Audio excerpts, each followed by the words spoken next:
All right, sorry that video cut off. So I remember this story. This is from 2006. So one day, when we were in the blue Chevrolet, my dad was pulled over by a police officer. We were on. I told this on my last channel. So we were on Spring Garden Street. In the video I did about this before my old channel, I said Spring Garden Avenue. It's Spring Garden Street. We were on Spring Garden Street, and this cop pulled over my dad. So my dad got pulled over, and it was no biggie. He ran. It was a black cop, by the way. He ran everything, and he let my dad. And I guess I don't know what happened between the cop and my dad, but my brother attempted to try to get out of the car, and then he said, "Never get out of the car when a cop is behind you," because he said they'll shoot first and ask questions later. And I remember that day so well. That was my introduction to police and race, because I'm aware. Let me just say this. I don't have any interactions with white people other than my teachers, who are some who may be white. I didn't have a white teacher really until I only had really two white teachers, Miss Marabati, Miss Comey, and that was it, really. And that was it. All my teachers after that were black. But at this time, I didn't have any understanding of my status in this country. Now, I was taught about slavery and black history, Martin Luther King, all those people, but I did not understand my status. So, around this time, I don't have any negative feelings of my race or who I am, what I look like, none of those things. But I am aware from just movies and TV shows, because like I said, we were able to download. Mr. Doug was able to get us movies, so we saw movies like Get Rich or Die Trying. We saw we had the movie Hustle and Flow, but I never saw it like when I was 10 and 11. But I saw Get Rich or Die Trying, and that had a big effect on me that summer when I saw it, because I wanted to be a gangster like 50 Cent in the movie. I didn't want to do nothing illegal, but my brother was like imitating a lot of the shit he saw from the movie. Like he would iron his money. He would iron his money like they did in the movie. I would see, I didn't really have money back then because I didn't work a job, because I don't carry cash, but I would try to like put my money in a rubber band.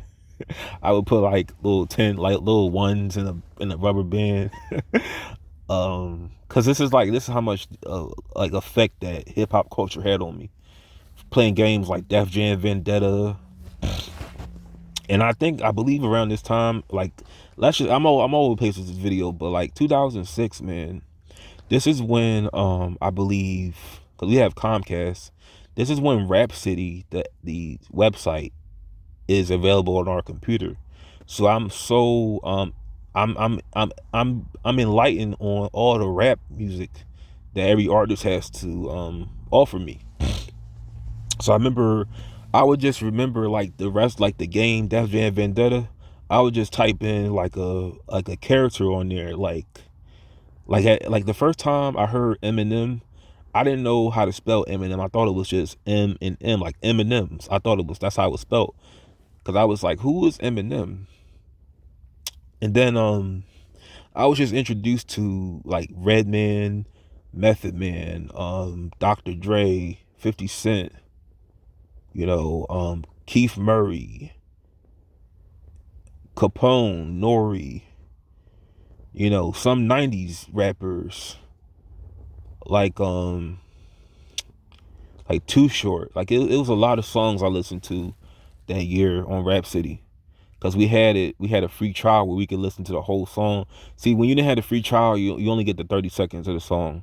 But and we had the air on in my mom's room too. Like when it was summertime, we would just have the air on but I listened to a lot of rap that year because what else, man? We wound up going. Let me just spoil this for you.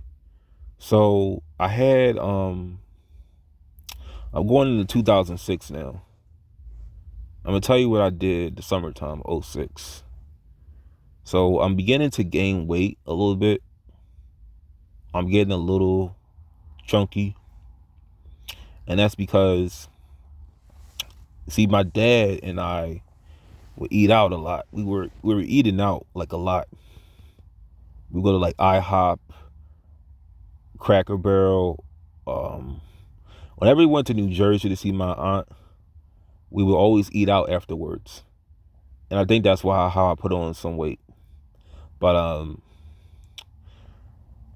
I'm beginning to build sensitivities to food. But let me tell you this: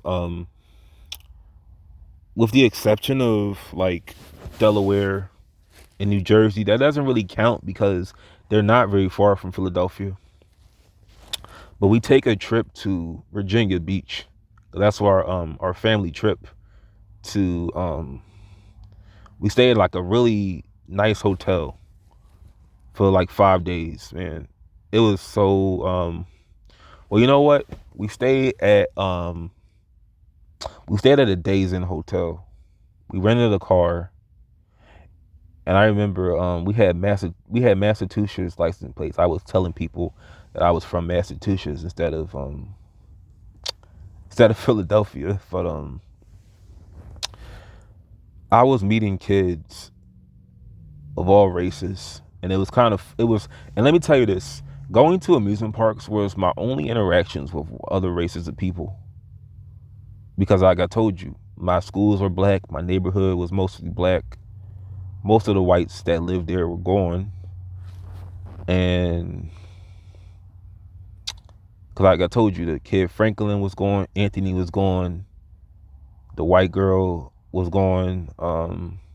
There weren't many whites living there, and the neighborhood was sort of not becoming bad, but it just wasn't what it was in the 90s. So yeah, like I told you, it was we did a little trip to Virginia. We went down south for for like the whole week. We took a trip to Virginia Beach, and if you didn't notice, my dad's girlfriend's daughter had a big crush on Chris Brown, the singer at the time. So I'm in his hometown, and just like Iverson at the time was traded to the Nuggets, but I'm in his hometown and Michael Vick's hometown too. So we're there for a whole week, and I remember my face broke out because I put on this stuff called Clear and Clean on my face. I thought you just rub it in, but you're supposed to put water on your face while you rub it in and wash it off. And it broke out my skin. So I walked around with a rash on my face for the whole week. And what else? I was really dry too, because I didn't bring any lotion with me. So I was really dry. I had really dry skin that whole week, I think. We did a lot of eating out there, and I really had fun at the beach. But we also went to an amusement park called Busch Gardens, which is in I don't know exactly in Virginia, but because we went there after 2006 again, but we went there the first time, and let me just tell you, it was these ghetto ass people who were like guests at that hotel. We were in the swimming pool, and they were just doing a lot of like cornball ass shit there, man. Because if you didn't notice, Virginia isn't really far from DC and Maryland, the state of Maryland. So it wasn't really like country. Let me tell you. Let me just say that Virginia is the South, but it was not like a country environment because it's not far. Depending on where you are, it's not really far from DC. But yeah, around this time, their music, the music from like DC and Maryland, is really it's really relevant in Philly because it was a dance um called the Wu Tang. And I heard about that for like I heard about it in like the third grade, but it was a dance people did called the Wu Tang, and then it evolved into like this thing called the DMAC. But the Wu Tang was a dance you did during like a Baltimore club mix song came on. So if Watch Out for the Big Girls came on, or Tear the Fucking Club Up came on, or or Dora the Explorer, that's a good one. Type in Dora the Explorer Baltimore club mix. People did the Wu Tang to that, but that was just some popular music that was around at the time. And we went to Busch Gardens. Oh yeah, by the way, they did fight. My dad and my and his girlfriend, they did fight in the car. And it was because of he was coming to the understanding that her daughter was really spoiled. She was getting on his nerves too. Both of them were. But he was not going to like kick them out because like I said, they had some kind of purpose being in his life. Cause I hate how he once when I was younger, he told me that when he met her or something, he said I got two boys and I need help or something. I don't know if he meant financially, but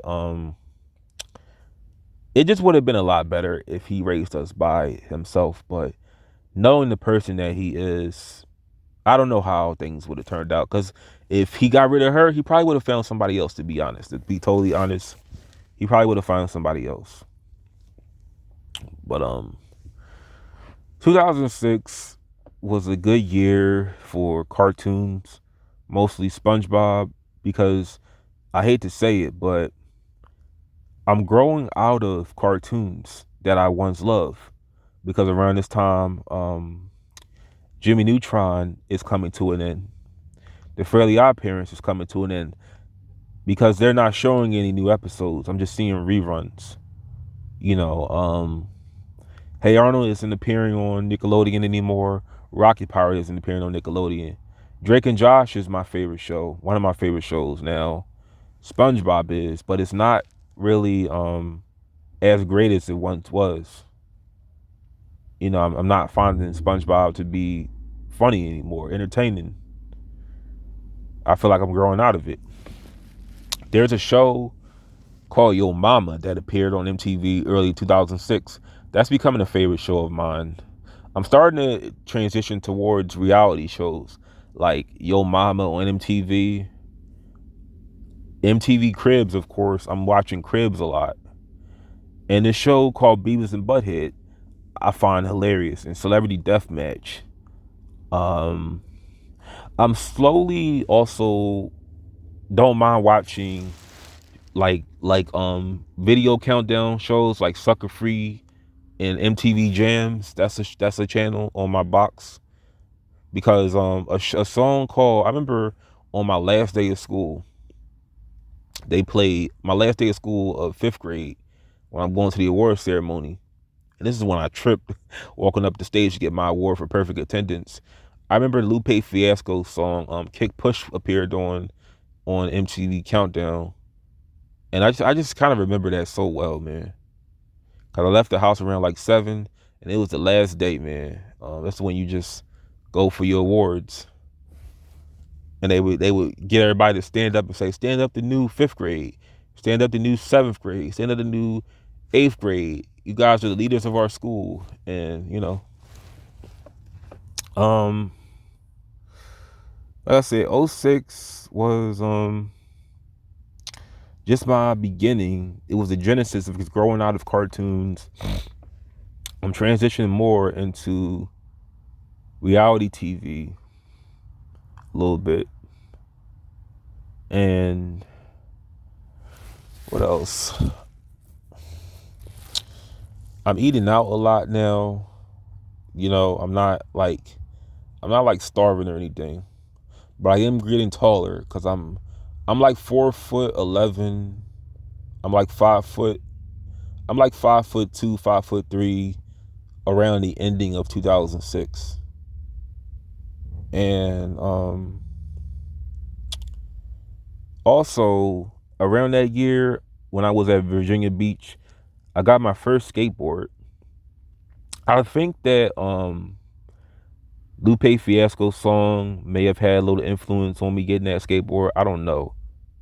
Or also watching Zoe 101, the TV show. But when I had that skateboard, my brother used it too, because that song had a lot of influence on people. It really did. Who weren't skateboarding, that song had some influence. 2006 to or something else too. Yeah, it was pretty violent because when we went back to school, I'm in the 6th grade now, so I'm gonna resume the 6th grade for another time. But I'm just kind of talking about the summertime. The summertime was great. Like I said, it was my only interactions with different races of people. So if I was with a white person, it was always if I was either at a park, like an amusement park, or like the beach. But yeah, when we went to Virginia Beach, man, we drove with a rented car for like 6 hours just to get there. And it didn't really feel too different. I didn't feel like I was down south. But